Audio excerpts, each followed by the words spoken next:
From Hollywood, it's time now for... Johnny Dollar. Ralph Kearns, Johnny. Great Plains Guarantee. Oh, hi, Ralph. Johnny, you're 52 years old. I am? 8 months ago, you married a lovely 27-year-old girl. Now I'm with you. A month later, you took out a $50,000 life insurance policy on a chief of police's salary. I did, huh? And who did I name as beneficiary? Your beautiful wife. Who else? So? So, 3 days ago, you were shot to death. I had a feeling it wasn't going to last. And 24 hours later, your wife files a claim on the policy. My friends tried to warn me she was fast. Well, there's the setup. What do you think? The same thing you probably do. In that case, you got just 56 minutes to catch the plane. The town is Greensport, Missouri. And watch yourself. What do you mean? From what I hear, Johnny, it's a wide open town.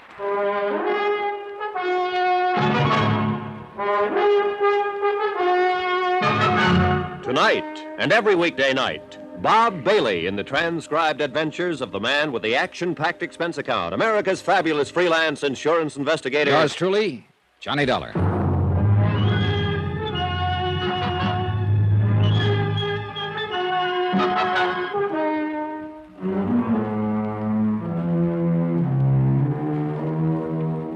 From Special Investigator Johnny Dollar to the Home Office, Great Plains Guarantee Company, Hartford, Connecticut. The following is an accounting of expenditures during my investigation of the Open Town matter. Item 1, $84.60, transportation and incidentals, Hartford to Greensport, and taxi to the Townhouse Hotel. I was hoping for a chance to shower and change, look around long enough to get my bearings, and then edge into the case gradually. But it didn't work out that way. The case was already there and waiting for me, right in the lobby of the hotel. All dressed up in a shiny black suit, squeaky black shoes, and a neater-than-neat little black bow tie. Oh, am I glad to see you, Mr. Dollar. Are you? Oh, indeedy, yes, I am. I just breathed a great big sigh. Relief, you know, when I heard you tell the clerk your name. That's how I know you're you, you know. You mean there's been some doubt? But of course you'll want to know I'm me, so... Well, I'll swear I had a card in one of these pockets. Well, maybe you could just tell me who you are, Mr. Potzer, Averill P. Potzer.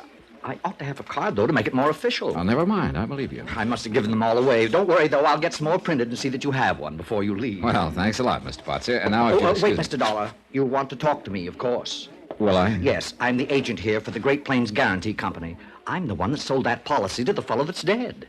Oh, so that's it. Of course. He wasn't dead then, you understand. Oh, I'm glad to hear it. Feeling pretty lively, as a matter of fact, what with the new young wife and all that. I imagine so, but now just... Mr. Dollar, you've got to do something about that woman. Oh? Oh, she's driving me crazy. She wants her money, she says, $50,000, and she seems to think I'm carrying it around in my pocket. She's, kind of anxious, huh? I'll tell you how anxious. Chief Blake was shot about 2 in the morning, and at 3 that afternoon, Marty, that's Mrs. Blake, was down at my office after a claim form. Yeah, I understand it was sent airmail special delivery. Well, she insisted on it. Made me take it straight to the post office as soon as she'd signed it. Pretty cold-blooded about it, huh?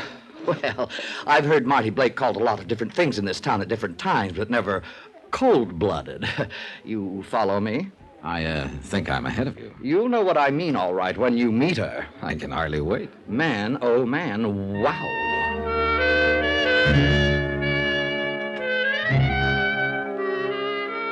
Item 2, $1.15, taxi to the suburban home of Edgar Blake, former chief of police of Greensport, now deceased.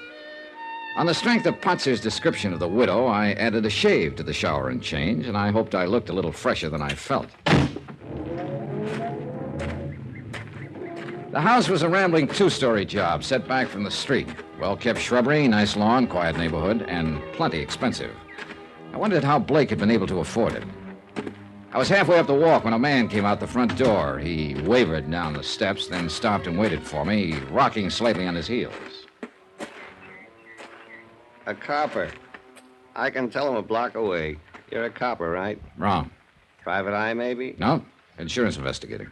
Insurance. That's what I just asked her about. And you know what she did? Oh, threw you out, probably. Right. Said I was drunk. Oh, ridiculous. That's exactly what I said. Ridiculous, I told her. Ridiculous. But you know something? She was right, I am. No, I can hardly believe it. Well, it's a fact, though. At least a little bit. My name's Crayley, Joe Crayley. I'm a reporter. Greensport Daily Herald. Johnny Dollar. Hiya, Joe. Insurance, huh?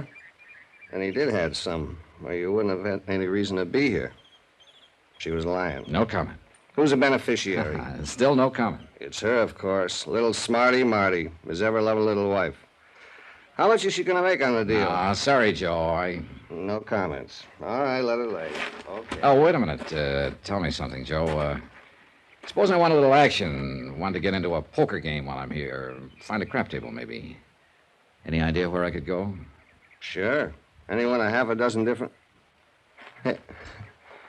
How long you been in town, Johnny? About an hour. You wised up pretty fast, didn't you? I didn't know it was a secret. The town is wide open, isn't it? It is. But I wouldn't go around poking into things if I were you. A guy could get hurt, you see what I mean? Maybe a guy did get hurt. Blake, you mean? What makes you think so? Well, if somebody wanted to keep the rackets going, the police chief would be a natural target, wouldn't he? Not necessarily. Meaning? No comment. What was Blake's salary, Joe? $6,000 a year. On $6,000, he was living in a house like this? Wait till you see Marty. She's even more expensive. So that's why Greensport is wide open. The police chief was in. No comment. Well, he's out now, that's for sure. Joe, I'll probably be talking to you later, so... Yeah, do that. Just ask anybody. Joe Crayley, the alcoholic that works for the Herald. I'm always around somewhere.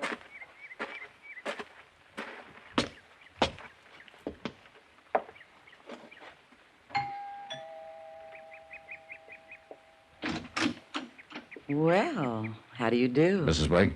Yes, what can I do? Johnny Dollar. I'm representing the insurance company. Oh, come in, Mr. Dollar. Thank you. Come this way. I'm a little surprised, really. I hardly expected them to pay off so promptly. Well, in that case, you won't be too disappointed. Disappointed? What do you mean? I mean, I didn't come here to pay you anything. Then why did you come? I'm a special investigator, Mrs. Blake. What does that mean? The company would like a little more information about your husband's death. I told them all about it in the claim I sent to them. I know, but sometimes it's necessary. So that's the pitch. They're trying to squirm out of it. Why do you say that? Because they sent you here, that's why. And because they always do. I know how those companies operate. Oh, you've had experience with them before. No, I haven't. But I'm a real smart girl, Mr. Dollar. And I know a fast shuffle when I see it coming. And a smart girl ought to know better than to yell before she's hurt. Why else would they send out a special investigator? I told you why. They want some more information. What information? What is it they want to know? The details, that's all. Exactly how your husband was killed. I told them all that in the claim. I know, He but was look- shot to death with his own gun right here in his own house. Do you mind showing me how it happened? Oh, for the love. Now, look, there won't be any payment until I file my report, Mrs. Blake. All right. You win. When you go after something, you really go after it, don't you? Well, that's what I get paid for. Oh. And what about something you personally wanted? Well, that would depend on how bad I wanted it. I see. Would you like a drink? No, thanks. You won't mind if I have one. Right ahead. Looking at you. Right. Now, if you wouldn't mind. Yeah, I know. Stick to business. All right, come on. Happened over here by the stairway. I see. Right here. This is where he fell. This is where he died. His gun was lying on the floor beside him. Middle of the night, wasn't it? About 2 a.m, we'd been asleep. Why did he come downstairs? I heard a noise of some kind. It woke me up. I shook Ed and told him about it, and he came down to see what it was. He was armed? No. His gun was there on the hall table by the front door. Is that where he usually left it? Yes. Whenever he came home, he always took it off and put it there on the table. Then anyone who knew him would probably know they could find it there. Yes, I suppose so. All right. So, what happened? Like I said, Ed went on downstairs, and I walked out of the bedroom into the hall. Were there any lights on? Not down here. I turned on the hall light upstairs. Did you hear your husband say anything? No, all I heard was the shots, 4 or 5 of them. Then I heard someone run out the front door. And what did you do? I called out to Ed, but he didn't answer. Then I ran downstairs and found him lying here, dead. Did you get a look at the prowler, or whoever it was? No, it was too dark. And he ran out as soon as he fired the shots. How did he get into the house? The detective said he forced the lock on the front door. I guess that was the sound that woke me up. And then he used a gun that was inside the house that he may or may not have known was inside the house. That's what the police figure. All right. What do you figure, Mrs. Blake? The same thing, I guess. I don't know any more about it than they do. I thought you might have some theory of your own. I'll string along with them. Uh-huh. Just an accidental prowler who got panicky and snatched up a gun that happened to be lying around handy. I guess that's about it. Any idea at all who the prowler might have been? Of course not. Do you suppose it could have been somebody besides a prowler? Somebody who came here for the express purpose of murdering your husband?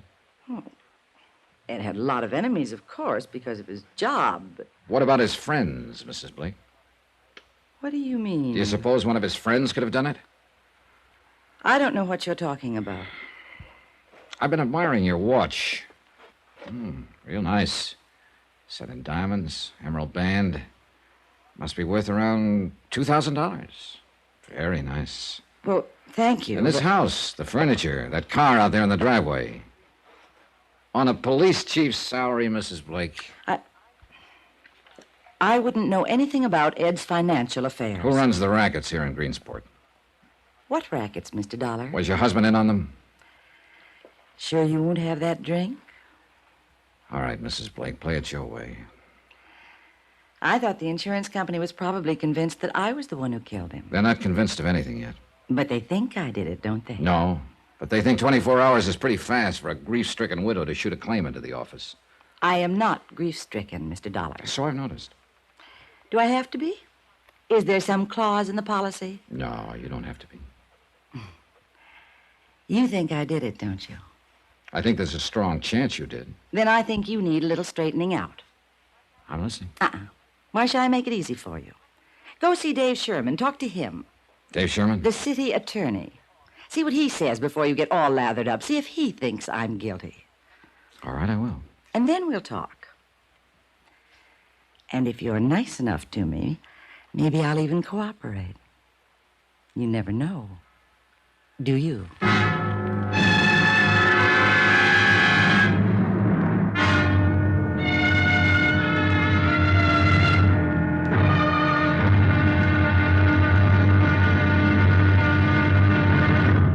Now, here's our star to tell you about tomorrow's episode of this week's story. Before I do that, please let me say thanks to all of you who are so kind about writing and telling us how much you like Johnny Dollar. It's very gratifying encouragement to all of us who are involved in production of the program, and we appreciate your letters more than you know. As always, I'll try to answer you promptly, but sometimes the mail does pile up. In any event, thanks. Thanks very much for writing. Tomorrow, a smash in the teeth opens things up, and an airtight alibi gets air-conditioned with bullets. Join us, won't you? Yours truly, Johnny Dollar.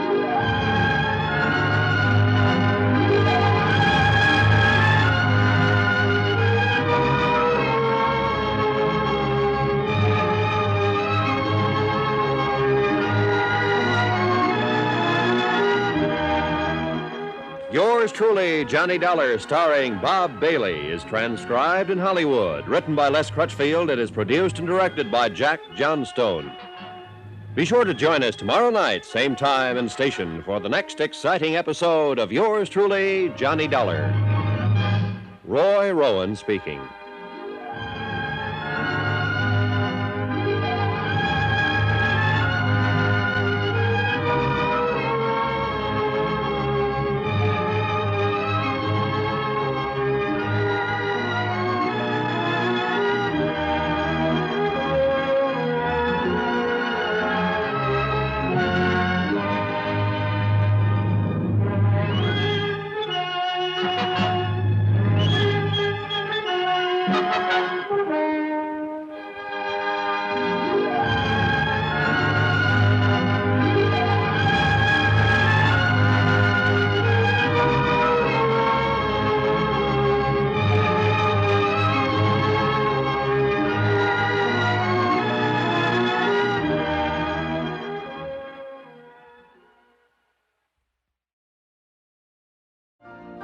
You've been listening to the OTR Gold Network.